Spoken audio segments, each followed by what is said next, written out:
कि सरकार तो सराहना चाहती है। 2 दिन तक हमारा बिजली का कनेक्शन नहीं होने दिया, कल जनरेटर लाए तो डीप फ्रीजर तोड़ दिया। तो सरकार विघ्न डाल रही है।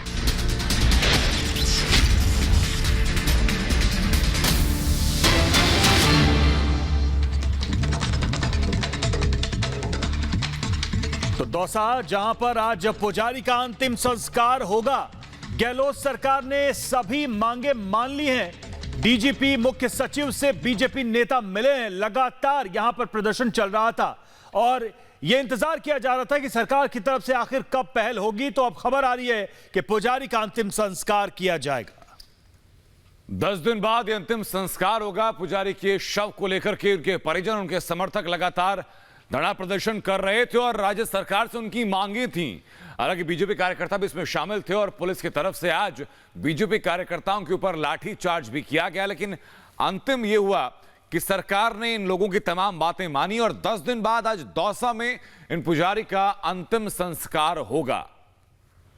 सरकार की लगातार किरकिरी हो रही थी, सरकार की आलोचना हो रही थी। आखिर ऐसा क्या है जिसकी वजह से सरकार इन बातों को मानने को तैयार नहीं थी? दबंगों ने जबरदस्ती रजिस्ट्री कराई थी और इसी वजह से, इसी सदमे में पुजारी की मौत की बात कही जा रही है। लगातार संदिग्ध स्थितियों में इस मौत को लेकर मांग की जा रही थी जांच को। दबंग जो थे उनके खिलाफ कार्रवाई की और अब जाकर सरकार ने इन बातों को माना है। तो वहीं बीजेपी सांसद किरोड़ी बल मीना से बात की हमारे सहयोगी ने। सुनवाते हैं आपको क्या उन्होंने कहा।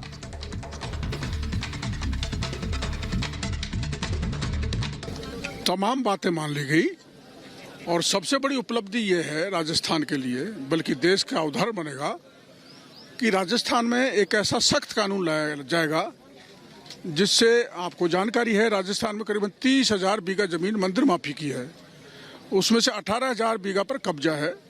ऐसा कानून लाया जाएगा जो मंदिर की जमीनों पर कोई कब्जा न कर सके। जो करेगा उसका इलाज पुख्ता होगा और ऐसे पुजारियों की जो मृत्यु का सिलसिला चला है वो बंद हो जाएगा। दूसरा, जो नगर पालिका के ईओस, तहसीलदार, एडीएम जो शैतानी में शामिल थे, वो जिले में नहीं रहेंगे, वो हटा दिए गए हैं। तीसरा, जो 172 दुकान बना दी गई थी वो सील कर दी जाएंगी। ये पूर्व में जो दुकानें बनाई गई थी। चौथा, जितने भी मुकदमे दर्ज हैं 2008 से लेके अब तक, मंदिर माफी की जमीन हो गए और भू माफियाओं के खिलाफ, उनमें आईजी की देखरेख में कार्रवाई की जाएगी। तो क्या मीना जी ये नहीं लगता कि अब जो 10वें दिन या 11वें दिन जो सरकार ने बातें मानी, दिन भी हो सकती थी, लेकिन किरकिरी कराने के बाद सरकार ने बातें मानी। हाँ, 100 प्याज भी खाए, 100 जूते भी खाए, करना पड़ा। कल जो सिचुएशन टेंस, तो सरकार ने बातें मान ली हैं। किरोड़ीलाल मीना जिसको सुन रहे थे आप, हमारे साथ अमरदीप, हमारे सहयोगी जिन्होंने बात की वहां पर मौजूद नेताओं से, वो हमारे साथ जुड़ चुके हैं। अमरदीप, सवाल यह है कि सरकार को इतना वक्त क्यों लग गया, इतनी किरकिरी हुई, सरकार की इतनी फजीयत हुई और आखिर वो सारी बातें माननी पड़ी, परिवार वालों को भी कष्ट का सामना करना पड़ा? देखिए रवि, सबसे इम्पोर्टेंट चीज़ इसमें यह थी कि 10 दिन जब हो चुके थे तो दौसा से जयपुर तक का जो सफ़र था शंभू सिंह पुजारी का, वो मूक बधिर जरूर था, लेकिन उसके साथ जो लोग थे वो लगातार आवाज़ उठा रहे थे उसके हक के लिए, उसके न्याय के लिए।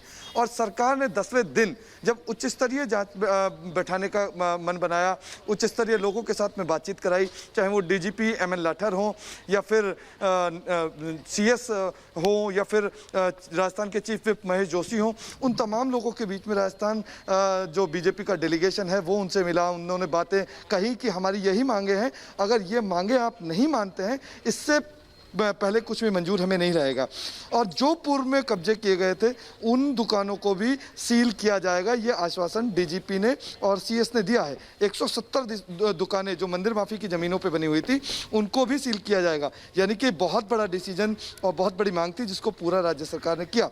लेकिन सवाल है कि 10 दिन बाद आखिर किरकिरी कराने के बाद अशोक गहलोत सरकार जागी और उसके बाद उसको वही बातें माननी पड़ी जो डे 1 किरोड़ीलाल मीणा और बीजेपी के नेता कर रहे थे। बिल्कुल, बहुत शुक्रिया अमरदीप आपका हम तक जुड़ने के लिए और ये जानकारी हम तक पहुंचाने के लिए। तो 10 दिन से प्रदर्शन लगातार रहा और आज जाकर के राज्य सरकार के द्वारा ये मांगे मानी गई और 10 दिन के बाद दौसा में आज पुजारी का अंतिम संस्कार होगा। तो वहीं देश में कोरोना के केस